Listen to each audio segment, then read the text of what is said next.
Thank you so much for joining today. My name is Emily Levine, and I am the Program Associate with the network, and I'm excited to welcome you to today's panel on uplifting staff in uncertain times. Today's panel is one of the network's Net Workshops, a series of workshops we've been holding and will continue to hold over the next months that consist of online virtual learning opportunities for network members focused on various topics to learn from our peers, providers, and government partners on different subject matters. COVID has been insidious in the ways in which it has impacted every facet of our personal and professional lives. It has been exceptionally difficult to find joy in our work, foster a sense of community, and maintain one's mental health. And for supportive housing providers, it has been especially challenging. The providers who have joined me on this panel today have found creative ways to provide a sense of community and connection and have fun while adhering to public health guidelines. Before we jump in, a few housekeeping items.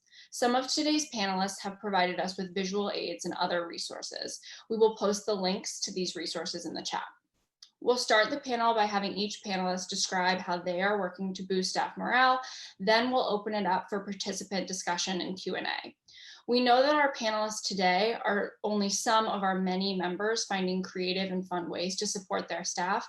So please share in the chat what's happening at your agencies. We will preserve the chat and send a compiled list to all the attendees in a follow-up email.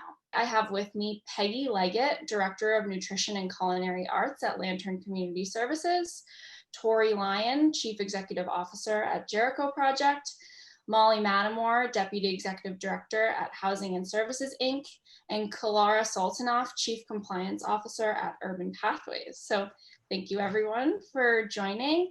And I'm gonna have Peggy start us off. Peggy, do you just wanna let everyone know what was going on at Lantern? Sure. Hi everyone, it's nice to be with you all.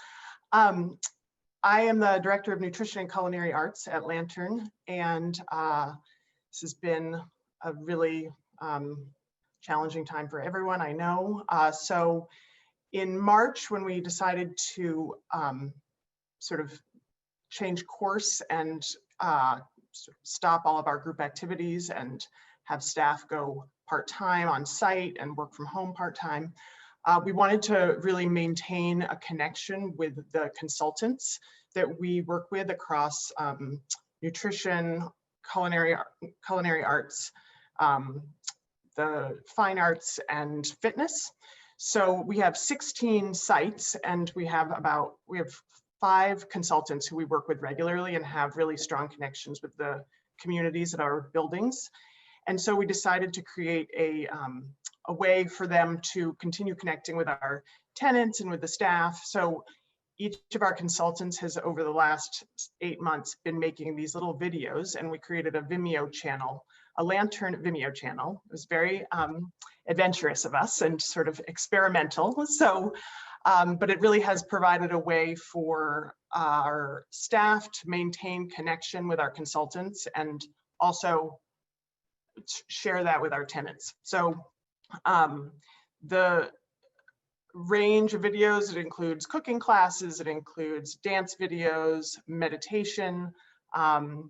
We've also used it as a way for our some of the other videos that we've made in the past to have a place where we can just share it with the community regularly. There was a selfie video made, a little documentary video made a few years ago that Lantern did called Selfie, which was a cross-building project that we did in partnership with MoMA. So now that has an online home where we can show it to everyone. But really the purpose of this is for the staff and the tenants to continue the connection with our consultants, because they're such a critical part of our communities.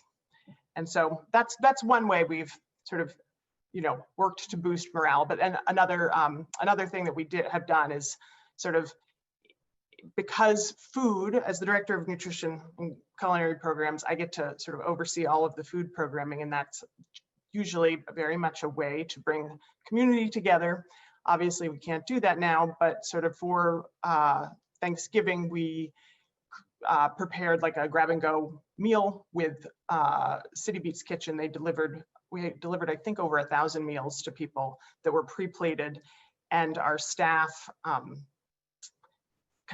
got dressed up in goofy turkey hats and delivered them either door to door or in a very, safe, socially distanced manner in the community rooms that were decorated and had music. And, it just offered the staff and tenants to connect for a short moment around Thanksgiving.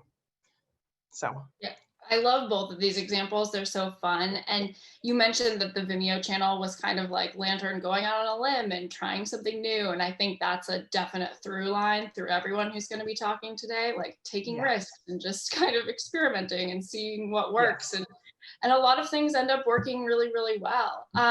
Do you have a favorite video? Well, I mean, I love the cooking videos, of course, because I'm very connected to those consultants. There's a dance hall instruction video that I personally have enjoyed a lot in my own house.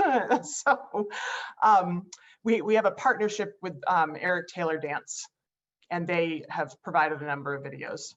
And also, I think it's called 3 Jewels Meditation has offered us some free meditation. They've had done some guided meditations. So it's really a way to also just invite staff to get out of their chairs and stand up for a few minutes and, just move around a little bit. I think many of us are spending too much time sitting at our screens. So this gets people up and going, and they can do it right in their offices. So, and they're all really short. They're all between 5 and 15 minutes, with the exception of a few of our cooking videos that are a little bit longer. But yeah, I mean, I obviously I'm a generalist. I like all of them, really. Yeah, and as we were talking before, we feel really grateful. A lot of us are working from home and feel really grateful to be doing so, but it's nice to be able to squeeze in a 5 or 10 minute little break and stand up and dance and do something fun.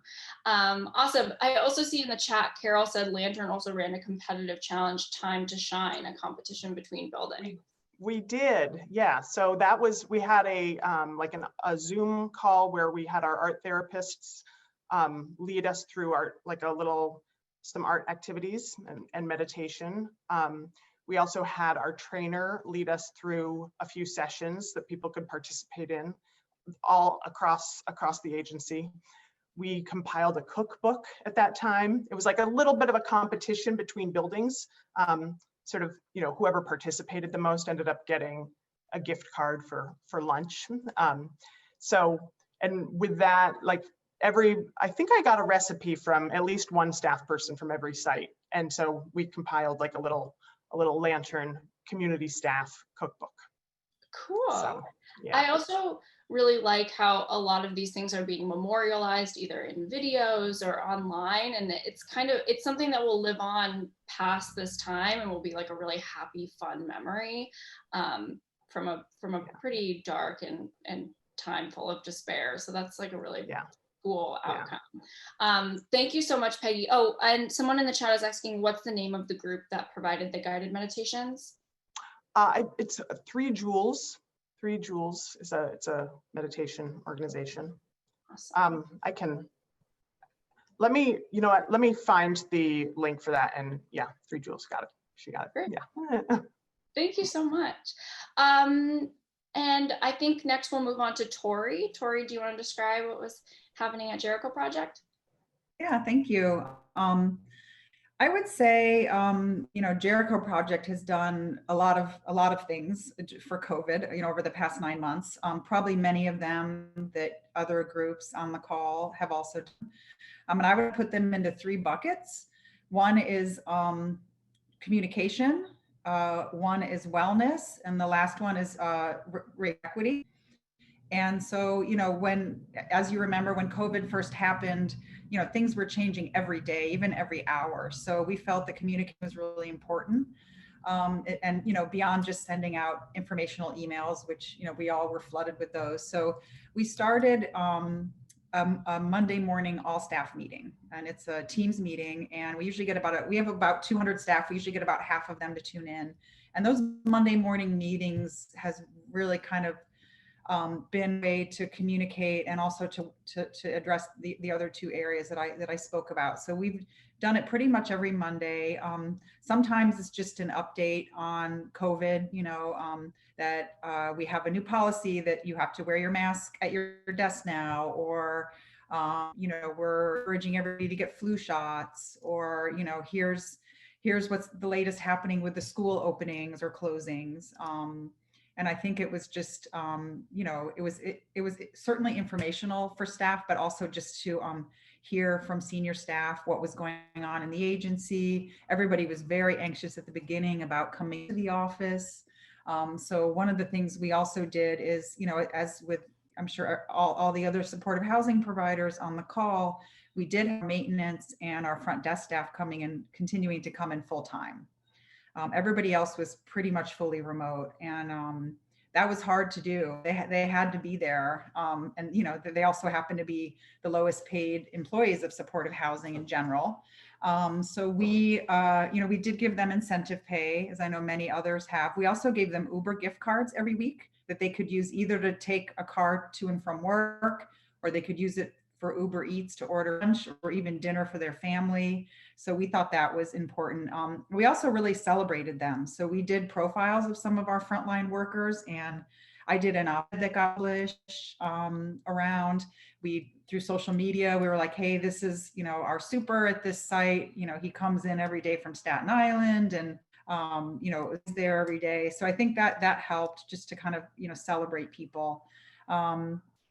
Another thing that we focused on both through the Monday meetings and in general is the wellness of our staff. We've really focused a lot on that. Back in April, we instituted wellness hours. Beginning, we were actually doing those 2 days a week. And that was, people were just in back-to-back meetings, checking in with their clients, really stressful. So we take an hour out of the day. It was usually from like 1 to 2, and just not talk about COVID or not think about it. And so some examples of things that we did were yoga. One of our chief program officer had a subscription to those master classes, and they watched like a RuPaul master class. Another one, there was trivia games. So that was nice just to have time. And, not every staff member tuned in, but you could tune in or not tune in if you wanted to. Also on some of our Monday morning meetings, we've had people come in, outside speakers, and talk about wellness. So that's really important. And then one thing we did is we have separate paid time off. So we have vacation, personal, and sick, and we made it all equal. So if somebody needed a day off, and they didn't have vacation time, they could use sick time, or vice versa. So I think we really encourage people to take time off. And people have been able to do that, which is really great. And then, all this crazy COVID stuff, as with the killing of George Floyd and the protests that were after that was a really hard on our staff. Over 90% of our staff are non-white. And so it was really hard on people. And I think we used the Monday morning meetings to talk about that. We had some really interesting, really challenging conversations. And it really inspired us to make some permanent changes at Jericho in terms of making racial equity at the forefront of what we do and what we talk about. So out of that initiative, we have 4 work groups.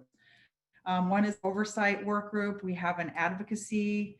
We have an events work group, and then we had a work group that was focused initially on the census and voting rights, and now is more of a general civic engagement group. So, one of the things we did right away is we made Juneteenth a holiday at Jericho, and that's going to continue. We've had various speakers on. We've engaged with elected officials. We had Richie Torres and State Senator Gustavo Rivera. So we've really tried to make the Monday morning meetings just, part of the fabric. And I'm hoping people look forward to them because we have, interesting speakers. We have the various work groups report out on the work that they're doing. And so I think it's just, it's hard when you have 200 staff members to get together for an all staff meeting, but now everybody's so used to Zoom and Teams that we're able to get together on a weekly basis. And I think that's been really helpful. So I think that's, a lot of what we did, we've done. I think one thing that's really important too that we learned is that you need to know when to stop talking about COVID and racial equity. That some people are just like, I don't want to talk about this at work. I'm tired. Let's just get our business done. And so we also have to, just, respect that we can't always be talking about the difficult things that, some people just, you need to know when to say when. So, which is not always easy, but yeah, I think that's it. Yeah, and I really like the consistency aspect of the Monday morning meeting and the communication and accountability. I think that's something that we have always recognized is really important in terms of client relationships, but Jericho and you, Tori, recognize that it's also really important in terms of staff, and we need to have consistency and show up and communicate regularly with our staff. So that's really cool. Who serves on the racial equity groups, work groups? All volunteers. It is all staff members, and it was all volunteers. It's people from all of our programs, all levels, all backgrounds. So we really, very deliberative about wanting to have people from all levels participate in.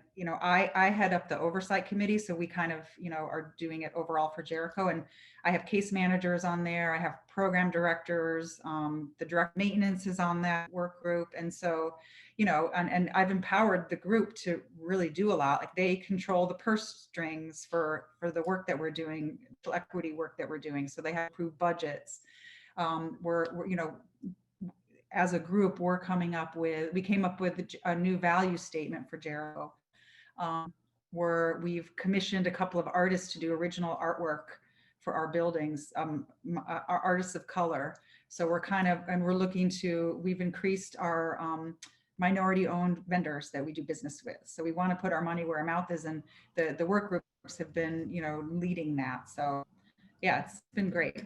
That's really cool. And it's also like fostering community within Jericho, it sounds like, between like having people serve on these groups who are maybe from different levels of staff or disparate areas of Jericho.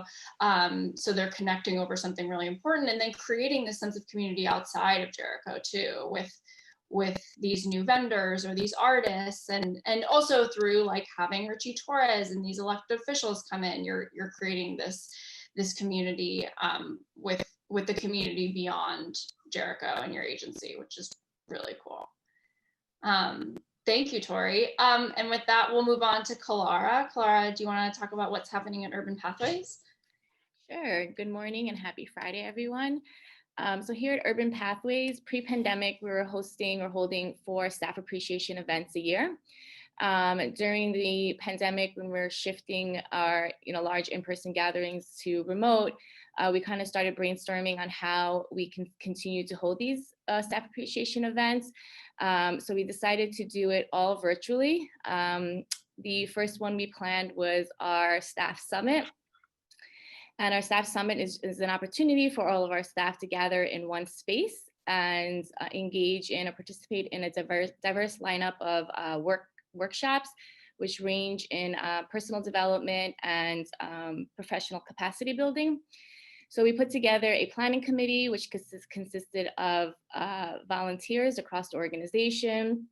And our planning committee was responsible for putting together an agenda, recruiting facilitators for the different workshops. Our workshops this year ranged from yoga, self-massage, building good habits. Some of our professional capacity building workshops included restorative justice and dispute resolution, trauma-informed care, and financing for your future. The event was very well received. During the event, we also, and pre-pandemic during our in-person events, we'd always honor 4 staff members who were nominated to receive an Employee Appreciation Award. So we did the same thing virtually. So each member received a plaque, a Visa gift card. It was a really nice kind of emotional event this year. And then after the event, we held we distributed a feedback survey. And we received very positive responses. 88% of the respondents stated that they would attend the event again. And many staff voiced that they felt more connected, that this kind of strengthened their sense of community. And they felt more connected during the virtual event than they have in the past in-person events. So that was very nice feedback to hear. And we're currently in the process of planning our next one, which is going to be held in February. But this next one is going to be solely focused on wellness and self-care. So we're going to have a number of different workshops just focused on, different self-care and wellness activities. Thanks, Kilara. And it's really cool how Urban Pathways has recognized this, like, that the pandemic has shown that the personal and the professional are, they're the same and they bleed into each other a lot, and everyone is seeing each other's homes behind them on Zoom.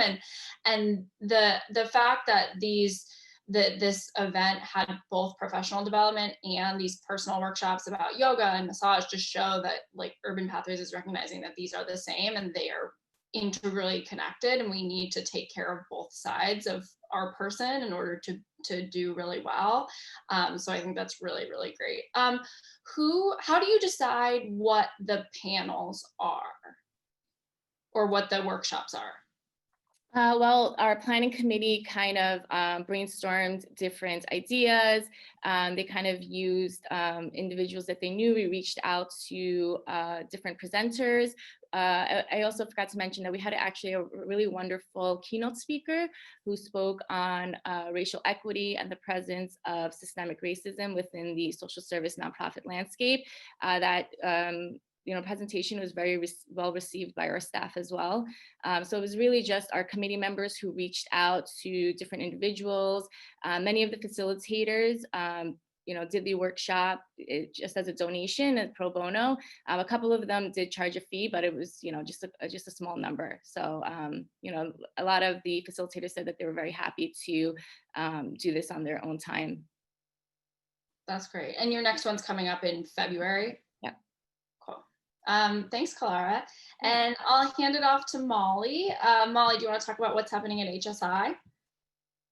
Sure. Well, just to, first of all, happy Friday, everybody. Woohoo, we made it to Friday. But yeah, just to echo everybody on this panel, such great ideas, and also just, noticing the overlap. So, in the beginning, there was just, this real focus on staff safety, making sure that everybody had the PPE they needed. Thanks, Supportive Housing Network, for your support with that. But yeah, we spent a lot of time emphasizing that. And I think that went a long way in the beginning. I remember one staff member saying, every time I come to work, there's something new that you guys have brought in to help protect us. And I think that really made a big difference for them. And it was something, that we did from the get-go, and we're still doing as this drags out. Also flexibility. I know most of us have gone to some sort of form of, some flex scheduling, and, especially with our parents, as well as, just commuting and social distancing needs, being really flexible with, how people work, and having to shift our idea of what a work day looks like, or what a work week looks like, has been helpful to our team. And then, finally, wellness support, which everybody has been talking about in terms of, our human resources. Ada Chavez is constantly sending out reminders. Well, maybe not constantly, because at a certain point it does get overwhelming, right? But she's sending out regular reminders to the team about, coping strategies, as well as all the resources that they have. So our team has, an EAP that they can use, as well as their families and extended networks. So anybody who's connected to them can reach out and get supportive counseling that's confidential 24/7. And then, we also have an online training series that has these on the go. You can do it by computer, but you could also do it on your phone. It comes in both English and Spanish, where there's, these 10 to 15 minute, little series on, whether it's budgeting or whether it's de-stressing or whether it's yoga. So those are available to our team. And so just reminding them, some of this stuff was there before COVID, but now people are really using it. And we are seeing an increased utilization of those services that we've often had in place. But lastly, the thing that we've been really focusing on lately, especially as we got to the holiday season, is fun. Having a break and not thinking about COVID for a second. And so I've heard other people talk about that, whether they built it into their days or certain events. And so HSI gets together multiple times a year with the whole team and has these celebrations typically.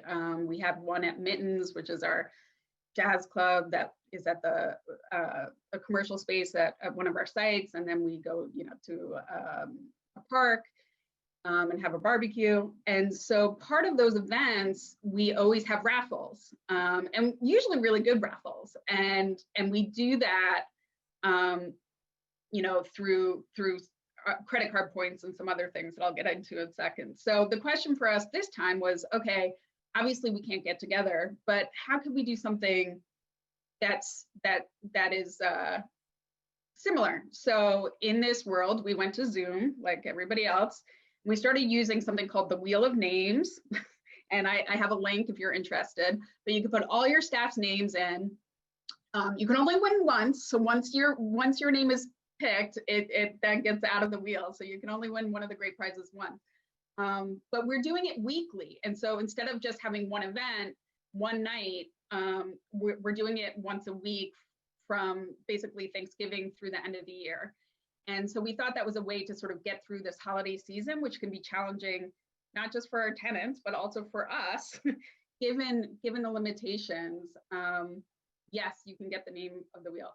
So yeah, so that's been really exciting. And the kind of gifts that were being raffled are, like TVs and gift certificates and iPads and tablets and sunglasses for when the sun comes back out, and just, like really nice, fun things that have nothing to do with what's going on in the world today.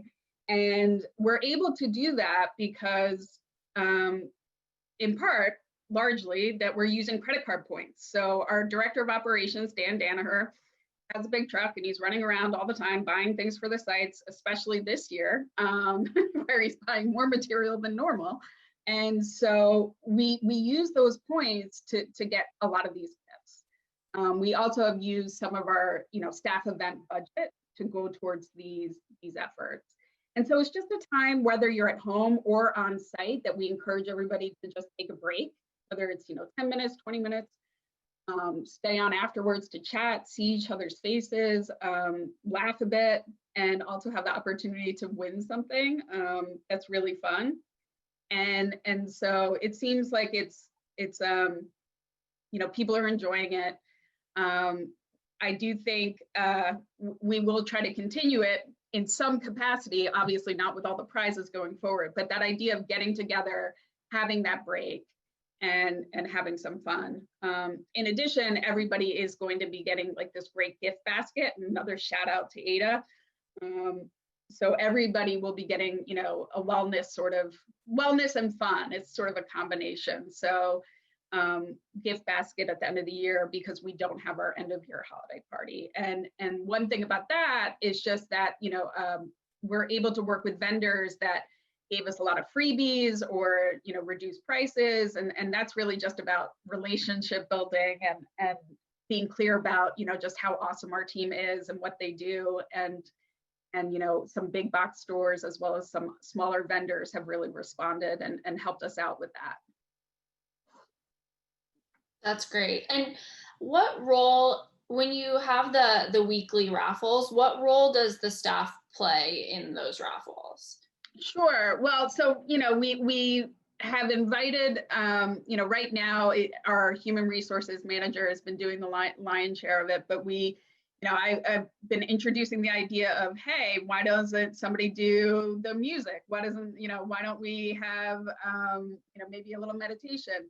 I think another thing that we've been learning is we've been doing we did one and want to continue to do more of cross-site trainings.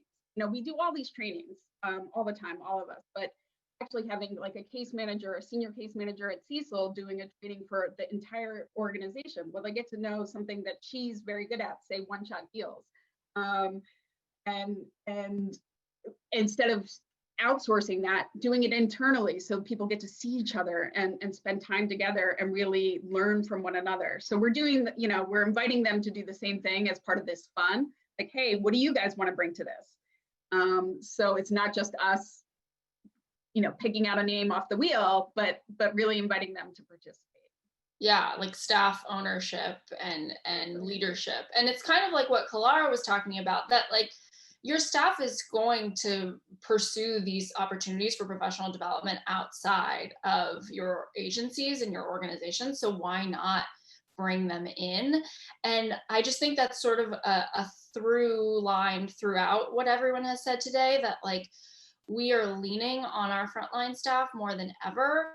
And so we're also, I'm seeing that you all are taking this as an opportunity to also invest in them. And really, I think that just communicates so much value. And at a time when we're stretched so thin, like putting extra resources towards professional development is awesome. It's really great. I think at this point we'll kind of open the floor for, we really wanted this to be a discussion, and I kind of am lamenting the fact that this is a webinar because we really want to hear from everyone in the audience and hear what's happening at your agencies. Unfortunately, the number of people who RSVP'd made it so it had to be a webinar, which is also great. But so I think at this point, if you just want to share in the chat what's happening at your agencies, also feel free to ask the panelists any questions. We can just get that started now. And I can start us off with a question that I had prepared. So I'm wondering, what of everything that you just described will remain permanent? What will you continue after this is all over, whenever that will be? And I'll just open the floor. Anyone can hop in and answer that one.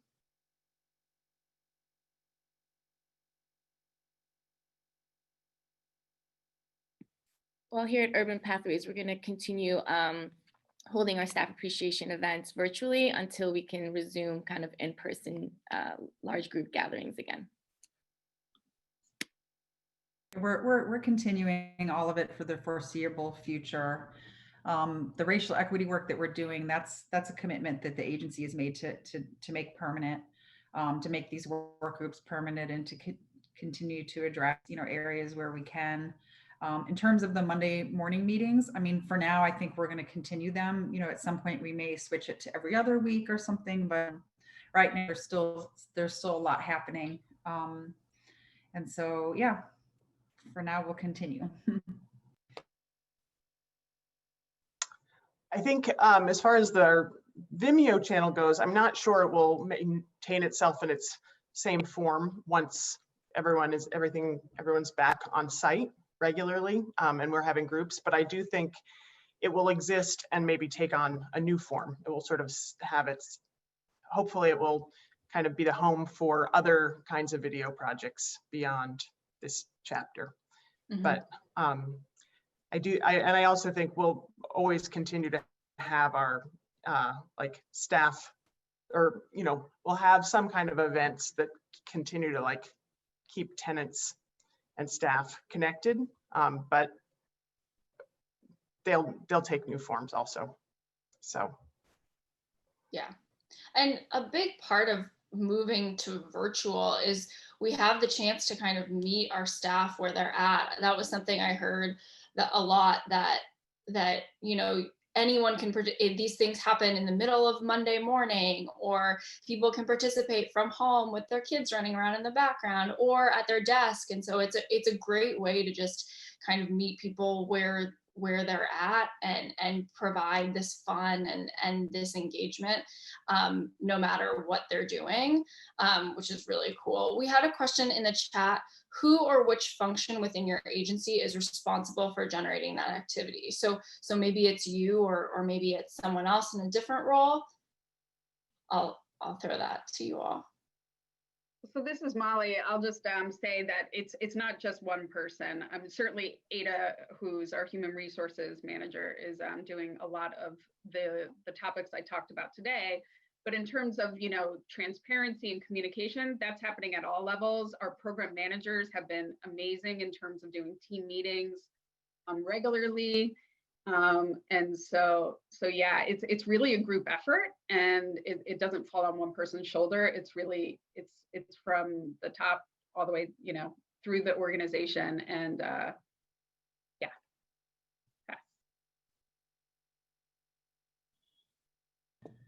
Yeah, same with Jericho. We've tried to engage people at every level.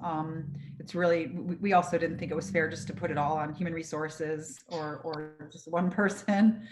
So we, you know, the work groups that we have, they have chairs and they're doing all the work themselves, and they're taking a team approach. So I think it is important not to just kind of dump it on one person or one department.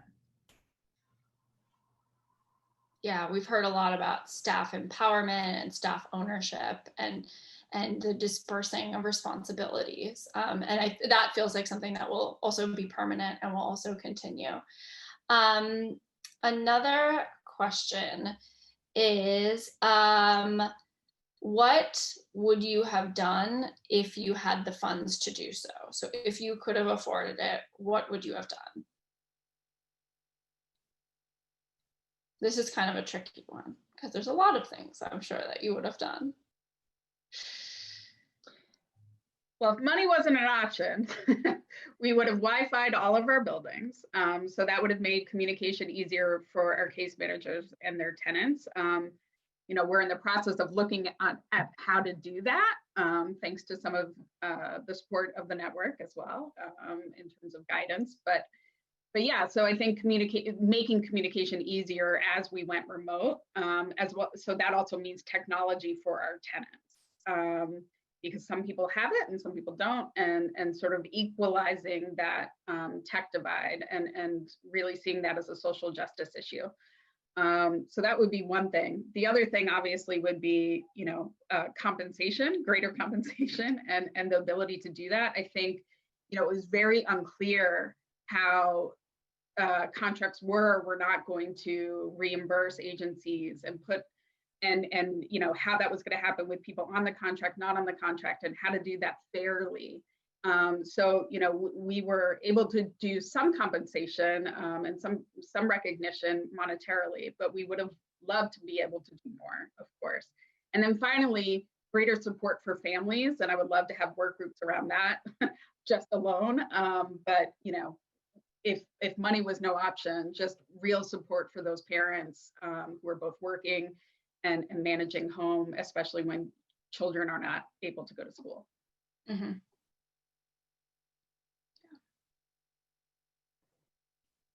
I would second what Molly says about Wi-Fi for everyone, because that has been absolutely the most, just such a significant barrier for connecting staff, connecting with tenants, and also just even, you know, as we present like a Vimeo channel, like if people are using their data on their phone to access that, it's not really, how much are they going to actually use it? So I do think the technology piece, if money was no object, would absolutely be the first priority. I actually posed that question to a few of the PDs, and one person said for every building to have like a sort of a peaceful room that was like people that staff could go to when they are on site. Our staff have staggered schedules, so they're there 3 days a week. And they could just kind of decompress, meditate, maybe listen to a little soft music, and just get away from the, you know, what they're, just get away from the day for a few minutes. Absolutely. Maybe take your mask off for a second. Yeah, yeah, exactly. Yeah. So. We have a question in the Q&A that's kind of a technical question. I'm going to throw this one to Tori, who talked a lot about convening staff virtually. So what do you find is better, a team meeting with visual and audio or just audio?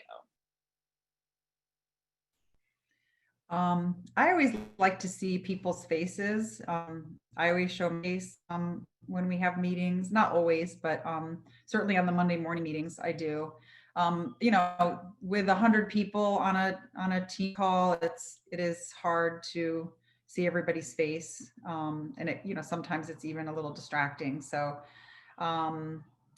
I would say I've really figured out a great answer, but I certainly think being able to see the person at least who's speaking is important in our calls, even if you can't see everybody who's on. Mm-hmm. And I didn't ask this before, but Kilara, what format or was it Zoom that these workshops were on? What did you use? Yep, so we used Zoom. So we had one main session for the keynote speaker and for the all staff like portions, like our icebreaker games and the employee appreciation awards. And then we had a breakout, we had separate Zoom invites for the different workshops, depending on which workshop the staff registered for. Cool. Next question on here is, this is a fun one. What have you heard today that you would like to steal and implement at your agency? Or not today, that you've heard just in general that you would like to do? Just everything. I can't think of anything I heard that I didn't want to steal.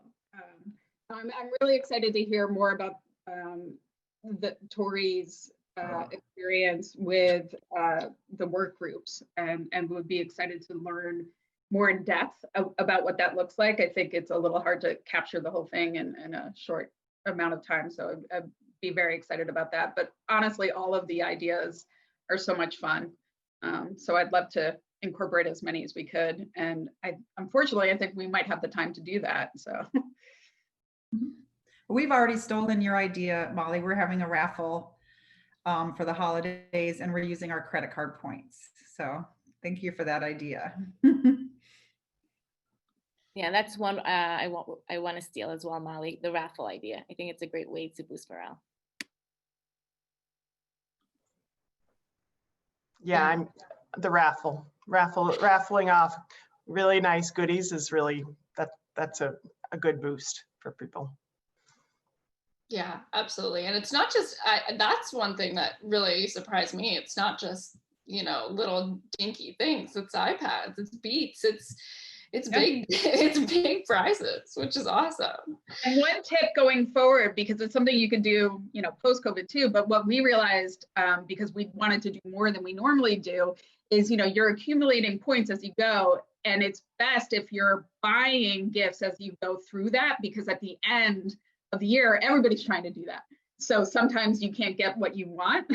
So my suggestion is, going forward, buy like quarterly or something, and you know, keep them safe, and then you'll have what you need by the end of the year, or whenever you're doing it. Yeah. A question in the chat: what does the holidays look like for tenants? Any creative ideas? Peggy, do you want to start this off and talk a little bit more about your Thanksgiving celebration, which I think could be modified for winter time? I think, yeah, Thanksgiving is our biggest, usually our biggest event at Lantern. So, and that, like I said, was a grab and go meal, and City Beats delivered the food hot, and it was wonderful. People were really grateful to get a hot meal delivered to their door, and also just to have some interaction with staff. Like many of the staff wrote little notes to tenants about sort of why they were grateful to know them, and that was really added a nice personal touch. I think for our December celebrations are a little bit more low key. So some sites are going to be doing another that have bigger budgets will do another grab and go meal. And they'll probably incorporate some like super speedy, maybe like photo booth moment. You know, and just keep it very quick. And then like one building they gave everyone a Polaroid that they did really quickly with their, like, in front of a little Thanksgiving scene, or a little, I guess for the holidays, it would be, you know, December-esque. And I think that's also just really an opportunity for the team at each building to kind of generate some ideas. I mean, it really, and take ownership over how to make it fun, you know, whether it be delivering with music going and dancing down the halls, or having the photo booth, but it is actually like an opportunity for the teams to be really creative and decide how they want to, you know, deliver some love to the tenants. So I think that I want to come. That sounds so fun. yeah. And does each building have a budget? How is that funded? So in our case for Lantern, each of our sites has a different budget because it's based on contracts with whatever agency it's contracted with. So there's some variation as to what can happen at each site. But we try to do something for each site, you know. And so it might be something super simple, like delivering a little like goodie bag of like fruits and cookies to the door, or it might be a grab and go meal.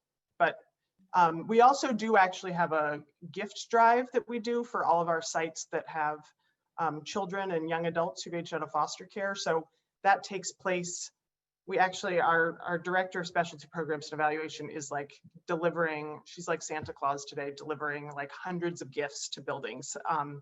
And so that's just something that has happened every year, but we just do that to ensure that every child that lives at our sites, that lives in our buildings, has a gift that we provide for them. And same with our young adults. That's awesome. And so, oh, sorry. Yeah, that's all. That's all. And do you have a point of contact at City Beats that we could share out with the group? Oh, yes. Charmaine Landicho, she's, and Sina works with her, and I'm not sure how you say her last name, but I will, City Beats is part of Project Renewal. I'm not sure how many of you know about it, but it is it's a catering company that employs folks who have gone through their training program. So many of their employees are formerly homeless, have been through the shelter system, and it's a really wonderful catering company to support and they have kind of a range of services that they provide. So they'll provide like regular meals, and then they also for shelters, like 3 times a day, and then they'll also do sort of higher end catered meals. But Charmaine is absolutely amazing, so I highly recommend them. That's great. Someone in the chat says yes, definitely. Yeah. Any other holiday activities happening for tenant facing or staff, or just catering to staff? Well, sorry. We're doing like a Zoom holiday party on Friday, but I think some of the other staff some of the other folks here have some other ideas. So that's go great. Ahead.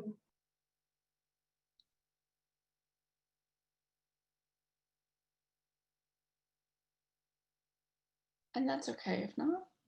Well, I mentioned it at the end there, is that, you know, so we've been having these great raffles, which is a lot of fun, but you know, there's only so many raffles. So we did focus on creating gift boxes, gift baskets, I guess, for every single staff member. And so that was, you know, normally we give like one little giveaway at our holiday event, but this year we were able to, you know, really look at our different resources, and you know, Ada really did the lion's share of this for sure, as well as Davina at the Cecil, if you're listening, thank you. Putting together kits for our teams that include masks, but also include like candles and, you know, some fun, you know, stuff from Bath and Body Works, as well as, you know, some warm, cozy socks for the winter. You know, just like we ran the gamut with it, but it was a much bigger giveaway than we would be able to give at the holiday party, because we really used that budget towards the gift. And so, that's going to be distributed next, if it started started today, I think, and next week. So if people are listening now, they're going to know. But that was something that we were excited to do for the team. And so, and so the funding for that was that the baskets were all donated or repurposed? How? They weren't all donated, no, but they were, we got reduced prices and we got a lot of giveaways. Some of it was donated. And then the rest of the, the money came from the funds we would have used for our holiday party. So we reimagined those budgets and repurposed them for, a really nice gift. That's great. That's really, really smart. Kilara, did you want to jump in? I was going to say that all of our tenants are going to be receiving a holiday gift bag, which our associate board put together from donations that we received. And for our sites, we're also encouraging like a door decorating contest. And we sent out information we have a client newsletter that we send out 3 times a week. And our most recent one that went out today, there was like a how-to guide on making your own wreath. So that's what we're encouraging clients to do to get into the holiday spirit. That's great. And are you providing them with the materials and stuff for that? Yeah, I think that if they need it, our sites do have some arts and crafts, items available. Yeah, that's great. Well, please send us pictures. We would love to see the final product of those. And I think I'll wrap it up. Oh, sorry, Tori, go ahead. Yeah. One more thing, that we do this every holiday, but we recognize people who have reached certain milestones. So whether they've been with Jericho 5, 10, 15, or 20 years, and we give them a bonus. And I think it starts at $100 and it goes up to $500. And they have a choice of either getting cash, as a bonus, or we give a little bit more of an incentive to put it in their retirement fund. So if you've been there 5 years, you can either get $100 or have 150 put into your 401k. So we just instituted that a couple of years ago, and we're going to continue it, even though it's, we're trying to scale back a little bit this year just because we don't know what's going to happen with budgets next year. But we encourage longevity like that. That's great. So I'll wrap it up with sort of a final kind of takeaway question. So and this is sort of a big question, so it might be a little difficult to answer, but what have you learned through all of this, and what are the takeaways that other providers should leave this conversation with? I don't know who wants to start us off on. So I think what I've learned and what HSI has taught me and learned together, I guess, is just, dedication first and foremost to the team and making sure they're safe, transparency, being honest about what we do know, what we don't know, what budget constraints there are, what we wish we could do, but we can do, like really just communicating that and being real about it. And also fun, like trying to infuse fun in what otherwise is like a really challenging time. One thing that we keep talking about is we want Jericho to come out of this as a better agency. That we're not just seeing this as this tragedy that we've lived through, and I think we've already done some things to make us a stronger agent, and we're going to continue to work on that. And I think it's really changed the world of work, the COVID stuff, because now we do know that there can be work done remotely and it can be effective, and it just gives so much greater flexibility, especially in a place like New York City, where some people may have a commute of an hour and a half or something, and think about having those extra 3 hours with your family instead of being on a bus and a train and 2 subways. And so we're going to be taking a look at all of that.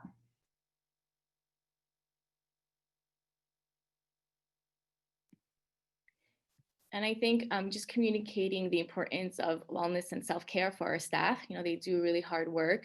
COVID fatigue, pandemic fatigue is real. So kind of creating spaces for staff to engage in self-care and wellness activities, I think is important. Yeah, I just would echo everything everyone has already said. I think that I have a huge amount of gratitude for the staff. The staff at our sites are incredible, and they have really kept the spirits of everyone there up through like really clear communication and just a lot of, I've just been so impressed by the program directors and the case managers and social workers at Lantern's buildings over the last 8 months. It's been quite incredible.